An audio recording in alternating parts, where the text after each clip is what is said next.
গোলাপের ঐতিহ্যবাহী প্রাকৃতিক লিপস্টিক কিভাবে তৈরি হয় চলে দেখে আসি। শুরুতে তাজা লাল গোলাপ সংগ্রহ করা হয়। এরপর তাজা লাল গোলাপ থেকে পাপড়িগুলো আলাদা করা হয়। এরপর এই পাপড়িগুলো একটি বাঁশের ডালায় ছড়িয়ে দিয়ে রোদে প্রাকৃতিকভাবে শুকানো হয়, যতক্ষণ না সেগুলো মচমচে হয়।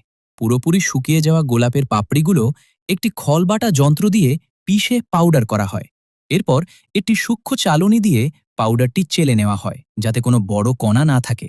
এরপর আগে থেকে সংগ্রহ করে রাখা কচিনিলগুলো খলবাটা যন্ত্র দিয়ে পিষে পাউডার করা হয়। তারপর একটা পাত্রে গরম পানি নিয়ে তার ভেতরে কচিনিলের পাউডার দিয়ে ভালোভাবে মিশিয়ে নেওয়া হয়। এরপর কচিনিল পানির ভেতরে লেবুর রস দেওয়া হয়, আবার ভালোভাবে মেশানো হয়। এরপর এই তরলটাকে ছেঁকে নেওয়া হয়, যাতে কোনো ময়লা না থাকে, এবং তরলটার ভেতরে বেকিং সোডা দিয়ে ভালোভাবে মেশানো হয়। কিছুদিন এটাকে এভাবেই কিছু দিয়ে ঢেকে যত্ন করে রেখে দেওয়া হয়। এরপর কিছুদিন পর আবার এটাকে নিয়ে ভালোভাবে রোদে শুকানো হয়। শুকানো হলে এটা যত্ন করে রেখে দেওয়া হয়। একটি কাঁচের জগ নিয়ে গরম পানির ওপর রেখে তাপ দেওয়া হয়।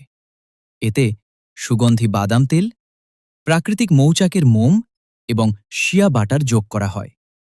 সবশেষে কয়েক ফোঁটা বিশুদ্ধ আগর এসেনশিয়াল অয়েল দিয়ে মিশ্রণটি কাঠি দিয়ে ভালোভাবে নাড়া হয়।